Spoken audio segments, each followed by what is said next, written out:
Gold, trusted gold buyers. మీరు తాకట్టు పెట్టిన బంగారాన్ని విడిపించి ఈ రోజు ఉన్న మార్కెట్ ధరకు కొనబడను. ఎలా ఉంది ఎక్స్పీరియన్స్? అంటే మీకు లోపలికి వెళ్తున్న ఫీల్ అవన్నీ ఎలా ఉన్నాయి? బాగుంది. ఎక్సైట్మెంట్ తో ఉన్నా నేను కూడా. మీకు బాగా ఇంట్రెస్ట్ కదా బిగ్ బాస్ కి వెళ్ళాలి, ఇంట్రెస్ట్, ఫేమ్ అన్ని బాగా ఇంట్రెస్ట్. ఫేమ్ నాకు ఇప్పుడు వచ్చిన ఫేమ్ చాలు, ఫేమ్ కోసం అన్నాయని కాదు కానీ ఇంట్రెస్ట్. అంటే ఒక ఫోన్ లేకుండా, సరిగ్గా ఫుడ్ లేకుండా, సోషల్ మీడియాతో సంబంధం లేకుండా, రోజు డే ఏది తెలియకుండా, మన పర్సన్స్ కి దూరంగా ఒక experience, different type of experience. So ఈ ఎక్స్పీరియన్స్ ని ఒకసారి లైఫ్ లో ఫేస్ చేయాలని అయితే ఉంది. అంటే నార్మల్గా మీ ఇంటర్వ్యూస్లో కానీ మీరు కానీ మీ రాజా గారు కానీ ఇంటర్వ్యూస్ ఇచ్చేటప్పుడు ఒకరు వదిలి ఒక్క నిమిషం కూడా ఉండలేను అన్నట్టు మీరు చాలా ఇంటర్వ్యూస్లో చెప్పడం జరిగింది కదా. అని మీరు వెళ్ళి మీరు రాజాగారితో మాట్లాడకుండా ఆయనతో కష్టమేమో? చాలా కష్టమే. ఇది నా వీకెస్ట్ అసలు. చాలా మూమెంట్ తలుచుకుంటేనే నాకు చాలా బాధ అనిపిస్తుంది. ఎందుకంటే శ్రీనివాస్ గారిని వదిలి నేను ఇన్ని రోజులు ఒక రోజు కూడా దూరంగా లేను. తను కూడా చూసుకోవడానికి ఎవరు లేరు నేను తప్పితే. సో ఇవన్నీ కొంచెం కష్టమే. అందుకనే ముందు నేను వెళ్ళలేదు. కానీ మళ్ళీ శ్రీన్ గారు ఎందుకు ఈ అవకాశాన్ని వదులుకోవాలి, నీకు వచ్చిన అవకాశాన్ని వెళ్ళు, నేను పర్వాలేదు ఉండగానే సపోర్ట్ చేస్తానని చెప్పి నన్ను కొంచెం మోటివేట్ చేసి పంపిస్తున్నారు. అంటే చాలా మంది కంటెస్టెంట్లు నేను చూసాను అనమాట ఎవ్రీ సీజన్. లోపల అంటే బయట బాగానే స్ట్రాంగ్గా ఉన్నారు అంటారు, లోపలికి వెళ్ళంగానే ఎమోషనల్గా డౌన్ అయిపోయి అయ్యో మన రాజా గారిని మిస్ అయిపోతున్నాను అని చెప్పడం కానీ, లేకపోతే మా పేరెంట్స్ని మిస్ అయిపోతున్నాను, నాకు కావాల్సిన వాళ్ళు మిస్ అయిపోతున్నాను అని చెప్పి ఎమోషన్ అవ్వడం జరుగుతూ ఉంటుంది. అది కొన్నిసార్లు సింపతి అని చెప్పి కూడా బయట పోటరీ అవుతుంటుంది. లైక్ అలా మీరేమైనా మిస్ అయ్యి దీని గురించి ఎమోషనల్గా ఏడవడం అలాంటివి ఏమైనా జరుగుతాయా? అలా ఏం లేదు. సింపతి, ఎమోషన్ అంటే ఏదైనా ఒక మూమెంట్లో మనం గుర్తొస్తే బాధపడవచ్చు. కానీ ఆ మూమెంట్ వల్ల గేమ్ డిస్టర్బ్ చేసుకొని ఆ మూమెంట్ వల్ల మనం వెళ్ళిన మోటివ్ మర్చిపోతే వెళ్ళడం కూడా వేస్ట్. బ్యాలెన్స్ చేసుకోవాలి, ఎమోషన్ ని బ్యాలెన్స్ చేసుకుంటూ గేమ్ ఆడాలి. అదే కదా మరి రియాలిటీ షో బిగ్ బాస్. ఇక్కడ మీతో మాట్లాడుతుంది చాలా స్ట్రాంగ్గా, వెల్ ప్రిపేర్డ్గా, లైక్ ఇలా ఉండాలి అన్నట్టు ఉన్నది. మీతో ఏమి ప్లాన్ చేసుకున్నారా? అది ఏం ప్లాన్ చేసుకోవాలి? పోనీ మీరు చెప్పండి, మీరు ఒక బిగ్ బాస్ కంటెస్టెంట్ కదా, ఏం ప్లాన్ చేయాలి? మీకు బేసిక్ గా ఆ ప్లానింగ్స్ ఏమి ఉంటాయి నాకు తెలియదు. అంటే రియాలిటీ షోలో రియలిస్టిక్ గా ఉండాలని నేను అనుకుంటున్నాను. ప్లానింగ్స్ ఏమైనా ఉంటే టిప్స్ చెప్పండి. టిప్స్ చెప్పడం కదా, అంటే స్టార్టింగ్ వెళ్ళే కంటెస్టెంట్లకి వాళ్ళకి ఏం తెలియదు, ఎవరు వస్తున్నారు ఏంటి, వాళ్ళ క్యారెక్టర్ ఏంటి, వాళ్ళు ఎలా బిహేవ్ చేయబోతున్నారు ఏంటి అనేది మనకు ఒక ఐడియా ఉంటుంది. కాకపోతే వైల్డ్ కార్డ్ వాళ్ళకి ఒక ప్లస్ పాయింట్ ఉన్నది. అంటే ఏ కంటెస్టెంట్ ఎలా ఆడబోతున్నాడు, ఏ కంటెస్టెంట్ ఎలా ఆలోచించబోతున్నాడు, వాడు ఏం చేయబోతున్నాడు, వాడి స్టెప్స్ ఏంటి అనేది మనకు ముందే ఒక ఐడియా ఉంటుంది. అంటే మీరు మొత్తం చూసారా ఈ 4 weeks? నేను మొత్తం చూడలేదు, అప్పుడప్పుడు చూస్తున్నాను. వాళ్ళకి ఎలా తెలియదో మాకు కూడా వాళ్ళు ఎలాగో తెలియదు. నాకు వాళ్ళ పేర్లు ఇప్పుడు తెలుసు అంతే, అంతకుమించి నాకు తెలియదు. అందులో మాస్కులతో ఆడినప్పుడు వాళ్ళు ఎప్పుడు ఎలా మారుతారో కూడా ఎవరికీ తెలియదు. ఈ రోజు ఇలా ఉండొచ్చు, రేపొద్దున ఇంకొకలా ఉండొచ్చు. ఒక రోజు ఒకలా గేమ్ ప్లాన్ ఉంటుంది వాళ్ళు, ఇంకో రోజు ఇంకోలా ఉంటుంది.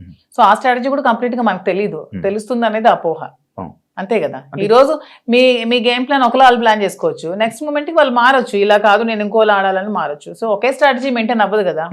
అంటే లైక్ మాస్క్లు అని చెప్పి అన్నారు కాబట్టి ఎవరైనా మాస్క్ పెట్టుకుని ఆడుతున్నట్టు అనిపిస్తుంది? అందరూ ఆడుతున్నట్టు అనిపిస్తుంది, ఎవరు జెన్యున్ లేదని అనిపిస్తుంది.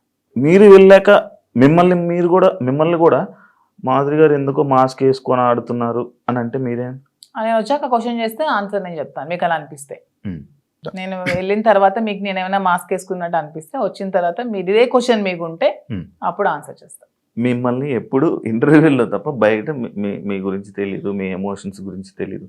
ఎలాంటి విషయాల్లో మీరు కోపడుతుంటారు, ఎలాంటి విషయాల్లో మీరు ఎమోషనల్గా డౌన్ అవుతుంటారు? నాకు చాలా విపరీతమైన కోపం వస్తుంది యాక్చువల్గా, చాలా అంటే చాలా కోపం. అసలు ఆ కోపాన్ని ముందు ఎలాగా అంచుకోవడానికి నేను ఒక ప్లాట్ఫామ్ అనుకుంటున్నాను. శ్రీనివాస్ గారు చాలా చెప్తున్నారు, చెప్పి పంపిస్తున్నారు. చాలా కోపం. అక్కడ ఏదైనా ఒక అన్యాయం జరుగుతోంది, అక్కడ తప్పు జరుగుతోంది, అది బాగాలేదు, అలా చేయకూడదు వాళ్ళ అనే మూమెంట్ నాకు అనిపించినప్పుడు నాకు చాలా అసలు ట్రిగ్గర్ అయిపోతాను, చాలా కోపం వచ్చేస్తుంది. అంటే ఎవరైనా ట్రిగ్గర్ చేసి అది మీ వీక్నెస్ కదా. నేను ఎవరైనా ట్రిగ్గర్ చేస్తే ట్రిగ్గర్ అవ్వను, నాకు అది నచ్చకపోతే ట్రిగ్గర్ అవుతాను. అదే మీకు నచ్చని పనులు ఎవరో చేస్తారు, మరి అది వీక్నెస్ అవుతుంది కదా. అలా ప్రతిసారి ట్రిగ్గర్ అయిపోతుంది. ట్రిగ్గర్ అయ్యి వాళ్ళకి చెప్తాను, అది చేయకూడదు, మీరు ఇలా చేయండి, ఇది కరెక్ట్ కాదు, కరెక్ట్ చేసుకోండి అని చెప్తాను. వింటే ఓకే, వినకపోతే ఇంకా వాళ్ళ ఇష్టం. అండ్ ఇంకొకటి, చాలా మంది సీజన్స్లో అంటే మీ ఏజ్ కేటగిరీ గ్రూప్ ఉన్న పీపుల్ ఫాస్ట్గా ఎలిమినేట్ అయిపోయి వచ్చేసే ఛాన్సెస్ ఎక్కువ అనమాట. అది కాకుండా వైల్డ్ కార్డ్స్ కూడా లోపలికి వెళ్ళిన వెంటనే ప్రతిసారి అంటే ఎందుకు ఎక్కువ రోజులు సస్టైన్ అవ్వలేము, లోపల ఉండలేము అని బయటకు వచ్చేసే కంటే ఆ భయంతో ఎందుకు యాక్సెప్ట్ చేయడం, ఫస్ట్ వెళ్తే బాగుంది కదా అని అనిపించలేదా? అలా ఏం లేదు.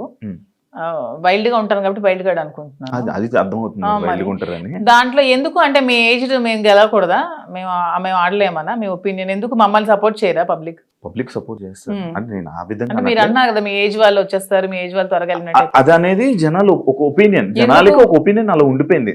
ఎందుకు ఉండిపోయింది అది అంటే ఎందుకు నాకు అర్థం కాదు. ప్రతిసారి ఆ సీజన్ లో అలా జరగడం వల్లేమో, ప్రతి సీజన్స్ లో అలా జరగడం వల్లేమో. మేము సరిగ్గా గేమ్ ప్లే చేయలేమా, మేము సరిగ్గా స్ట్రాటజీ ప్లాన్ చేయలేమా, మేము ఫిజికల్ గేమ్స్ ఆడలేమా, మేము అన్ని 100% పర్ఫెక్ట్ గా ఇచ్చినప్పుడు మమ్మల్ని మేమే ఎందుకు ఎలిమినేట్ అవుతామని అనుకోవాలి. అంటే ఇప్పుడు మీకు అంటే లైక్ ఇంత బిఫోర్ ఇంటర్వ్యూలో చూసాను, నాకేమో డబ్బుకు అంత పెద్ద కరువు ఏం లేదు, నా దగ్గర కావాల్సినంత డబ్బు ఉంది అన్నారు. అంటే మీ డబ్బు ఉన్న వాళ్ళు అక్కడ బాత్రూమ్లు కడమంటే బాత్రూమ్లు, గిన్నెలు కడమంటే గిన్నెలు, కింద తోడమని తోడగలరా? అదే కొంచెం కష్టం. అదే ఇలాంటి విషయాలు ఉంటాయి కదా, అలా దానికోసం అడిగాను క్వశ్చన్. కానీ శ్రీనివాస్ గారు దాన్ని కూడా నాకు మెంటల్ గా ప్రిపేర్ చేశారు. అంటే ఏ సిచ్యువేషన్ లో కూడా ఇలా ఉంటాయి. ఇక్కడికి వచ్చాక కడిగిద్దామనా?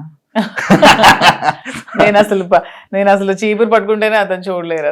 అదే మరి ఇప్పుడు అక్కడ అలా ఉంటాయి. అది కాకుండా మిమ్మల్ని అనరాని మాటలు అంటుంటారు. నాకు ఇష్టమైనది, నాకు వంట వచ్చు కదా, నేను వంట చూస్ చేసుకుంటాను, వాళ్ళకి చేయమని. అంటే మీకు నచ్చింది ఎవరు కదా, అది బిగ్ బాస్, అది బిగ్ బాస్ రిక్వెస్ట్ చేసుకుంటాను. మంచిగా మాట్లాడా. మీ జర్నీ నేను తెలుసుకోవాలనుకుంటున్నాను. లైక్ అన్ని ఇంటర్వ్యూస్లోనే లైక్ ఏదో అంటే ఇప్పుడు జరుగుతున్న ట్రెండింగ్ టాపిక్స్ ఇది, కానీ మీ జర్నీ ఏంటి, మీ ఎమోషనల్ స్టోరీ ఏంటి, అసలు మీ ఫస్ట్ నుంచి ఎలా ఇక్కడ దాకా ఇలా రావడానికి కారణాలు ఏంటి? నా జర్నీ కావాలంటే మీరు యూట్యూబ్లో ఓపెన్ చేస్తే మొత్తం జర్నీ వచ్చేస్తుంది. అది మ్యాటర్ చూసుకోండి. తర్వాత నా జర్నీ తెలియని ఆంధ్ర కానీ తెలంగాణ కానీ ప్రజలు ఎవరూ లేరు, అందరికీ తెలుసు. ఓకే, చిన్నప్పటి నుంచి నాకు బాగా స్పోర్టివ్ స్పిరిట్ ఎక్కువ, నాకు మంచి లీడర్షిప్ క్వాలిటీస్ చిన్నప్పటి నుంచే, కాలేజ్ డేస్ నుంచే మంచిగా లీడర్షిప్ క్వాలిటీస్ ఉండేదాన్ని, లీడర్షిప్ క్వాలిటీస్ మెయింటైన్ చేసేదాన్ని. ఆ క్వాలిటీస్ తో ఉన్న నన్ను మా నాన్నగారు కొంచెం ఆర్థోడాక్స్ కాబట్టి నాకు 19 years కే మ్యారేజ్ చేశారు. ఇంటర్మీడియట్ లో మ్యారేజ్ అయింది, సెకండ్ ఇయర్ లో. మ్యారేజ్ అయ్యాక కూడా నేను కొద్ది రోజులు ఫారెన్ వెళ్ళి షిప్ లో ఉండి, నాకు ఇండియా అంటే అభిమానం కాబట్టి ఇండియాలోనే ఉండాలని డిసైడ్ అయిపోయి నేను ఇండియాకే వచ్చేసి మళ్ళీ స్టడీస్ కంప్లీట్ చేసి నా డిగ్రీ కంప్లీట్ చేశాను. కంప్లీట్ చేసి అప్పటికే మా ఇద్దరికి కంపాటిబిలిటీ సరిగ్గా లేనందువల్ల నేను ఇంకా నాకంటూ ఒక ఇండిపెండెంట్గా బతకాలని నిర్ణయించుకొని పెట్రోల్ బంక్స్ అవి స్టార్ట్ చేశాను, రియల్ ఎస్టేట్ చేశాను, కన్స్ట్రక్షన్ చేశాను. సో ఆ ఫీల్డ్లో ఉండేదాన్ని. ఇంకా కొంచెం మైండ్ డీవియేషన్కి డాన్స్ క్లాసెస్ ఫ్రీగా చెప్పాను. ఫ్రీగా చాలా మందికి, వేల మంది పిల్లలకి, విద్యార్థులకి ఫ్రీగా డాన్స్ నేర్పించాను, భరతనాట్యం, లేడీస్కి కోలాటం డాన్స్ అవి నేర్పించాను. చాలా సోషల్ యాక్టివిటీస్ చేశాను. ఇవన్నీ యాక్టివిటీస్ చూసి గమనించి నన్ను పాలిటిక్స్లోకి ఇన్వైట్ చేశారు. ఇన్వైట్ చేశాక పాలిటిక్స్లో కూడా చాలా యాక్టివ్గా పార్టిసిపేట్ చేశాను. బాగా తిరిగేదాన్ని, బాగా ప్రజలతో ఇంకా కొంచెం మమేకమై తిరిగినప్పుడు నాకు వస్తున్న ఫేమ్ని, నా పడుగుతున్న గ్రాఫ్ని తట్టుకోలేక నా పార్టీలో ఉన్న చాలా మంది నన్ను తొక్కాలని చూశారు. ఆ సిచ్యువేషన్లోనే చాలా నన్ను బ్యాట్ చేయాలని ట్రై చేశారు. ట్రై చేసినప్పుడు నా పరిస్థితులు కూడా బాగాలేనందువల్ల, నేను దూరంగా ఉండడం వల్ల, శ్రీనివాస్ గారు కూడా ఇదే సిచ్యువేషన్లో దూరంగా ఉండడం వల్ల మా ఇద్దరం ఒకటై పెళ్లి చేసుకుందాం, తర్వాత లైఫ్ లీడ్ చేస్తాం, తర్వాత బిజినెస్ పెట్టాం, చాలా మందికి జాబ్స్ ఇస్తున్నాం, చాలా మందికి ఫుడ్ పెడుతున్నాం, లైఫ్ లీడ్ చేస్తాం. ఇది నా స్టోరీ. ఇంత ఫాస్ట్ ఎందుకంటే స్లో చెప్పండి. మరి ఇంకా 1000 మందికి ఉద్యోగాలు ఇవ్వాలని నా కళ, త్వరలో నెరవేర్చాలని భగవంతుని కోరుకుంటున్నాను. హైదరాబాద్ లో ఇంకొన్ని బ్రాంచ్లు పెడుతున్నాను, వైజాగ్ లో నా బ్రాంచ్ స్టార్ట్ చేస్తున్నాము. సో ఇలా ఇంకొంచెం ముందుకు వెళ్తూ ఇంకొంతమందికి ఉపాధి కల్పిస్తూ లైఫ్ లీడ్ చేయాలనేది నా కోరిక. మీ జర్నీకి బిగ్ బాస్ జర్నీకి సంబంధం ఏంటి? నా జర్నీ చూసి నచ్చి బిగ్ బాస్ కి రమ్మని ఇన్విటేషన్. ఏం చెప్పారు జర్నీలో? ఎవరు చెప్పాలి? అడుగుతారు కదా కొన్ని. నాకు ఎవరు అడగలేదు, వాళ్ళు చూసి నా దగ్గర. అదే లైక్ అదే వదిలేండి. మీ జర్నీకి, ఇప్పుడు బయట ఉన్న జర్నీకి బిగ్ బాస్ జర్నీకి ఏంటి? బిగ్ బాస్ జర్నీ చేసాక తెలుస్తుంది బయట ఉన్న జర్నీకి. ఇంకా జర్నీ చేయలేదు, చూసారు కదా, వెళ్తున్నాను కదా. మరి నేను జర్నీ చేస్తుంది, మీరు వెళ్తారు, మీరు గోవా వెళ్ళి వచ్చారు బాబు, మీ గోవాలో ఎలా ఉంటుందో తెలుస్తుంది. నేను ఇంకా వెళ్ళలేదు కదా, నేను జర్నీ చేసి వచ్చాక అప్పుడు చెప్తాను. డిఫరెంట్ కదా. ఇప్పుడు మీ పొలిటికల్ బ్యాక్గ్రౌండ్ అంటే బయట ఉన్నదానికి డిఫరెంట్, అంటే బిగ్ బాస్ లో ఉన్న కంటెస్టెంట్ ఆ గేమ్ అంతా డిఫరెంట్. అదే శివ గారు, అక్కడికి వెళ్ళి ఎక్స్పీరియన్స్ చేసి వచ్చిన తర్వాత అప్పుడు మళ్ళీ మనం ఇంటర్వ్యూ చేసుకున్నప్పుడు నా పొలిటికల్ లైఫ్ ఇది, నా బిగ్ బాస్ లైఫ్ ఇది అని చెప్పడానికి ఉంటుంది. ఇంకా నేను ఎక్స్పీరియన్స్ చేయలేదు. లేడీస్ అనగానే లైక్ గొడవలు ఎక్కువ. ఎందుకు గొడవలు ఎక్కువ? లేడీస్ అంటే మీకు ఎలా కనిపిస్తున్నాం మేము గొడవలు ఎక్కువ? మీకు లేడీస్ అంటే గొడవలే కనిపిస్తుంది.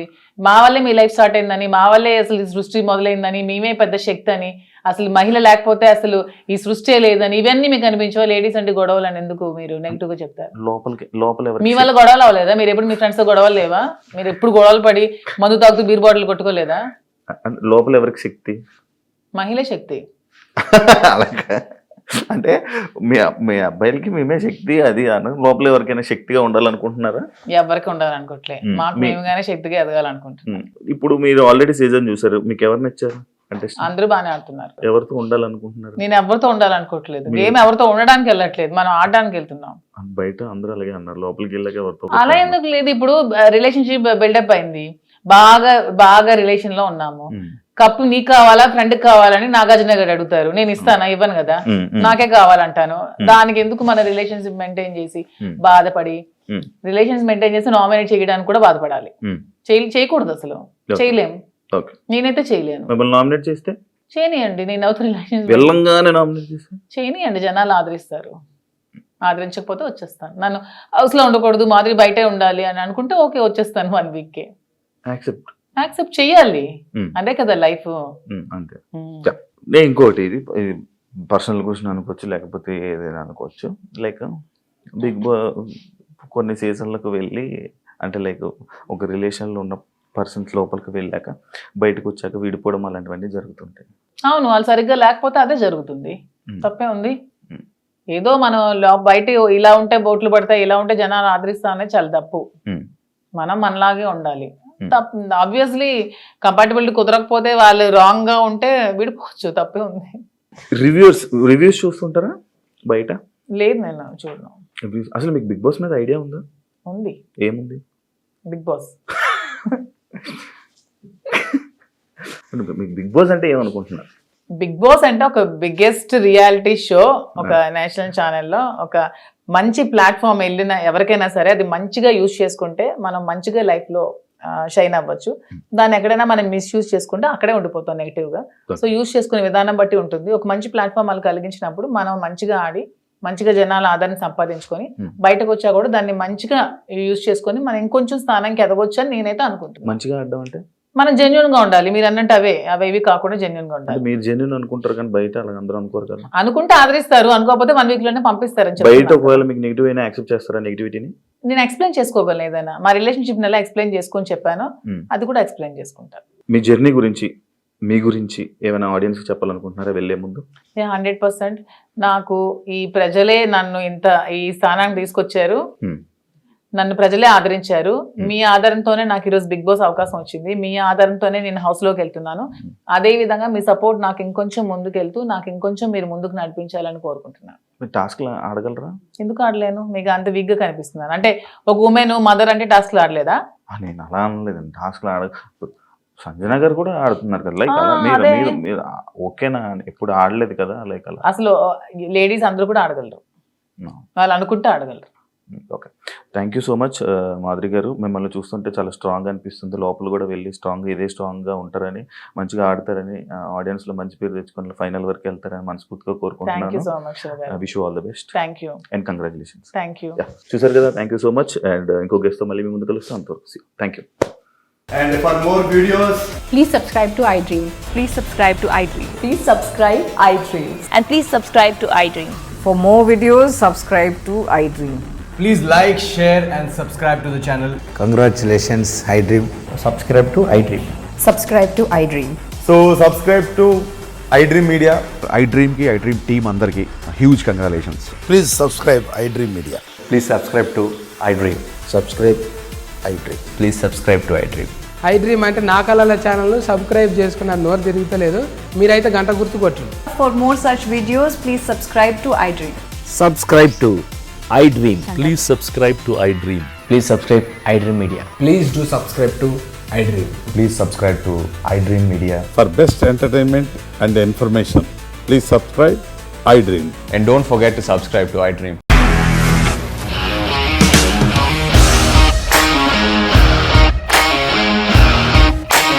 ఇండస్ట్రీలో కమిట్మెంట్ ఇష్యూస్ వస్తే నీకు కూడా వచ్చినట్టు? మార్నింగ్ తీసుకెళ్ళాలంటే కొట్టి పడేస్తారు.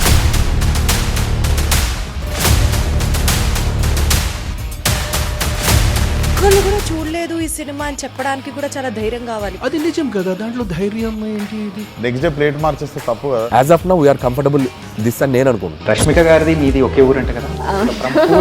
నీకు కోపం వచ్చిందంటే బాగా తిట్టేత్తరా? తిట్టేద్దామండి. నిజంగా గేమ్ ని ఎలా చేంజ్ చేయగలిగారు? ఏపీఎస్ఎఫ్సి వాళ్ళకి 6 నెలల్లో నేను 6 లక్షలు కట్టా. బిజినెస్ చేయాలనుకుంటే it is as difficult as riding a tiger.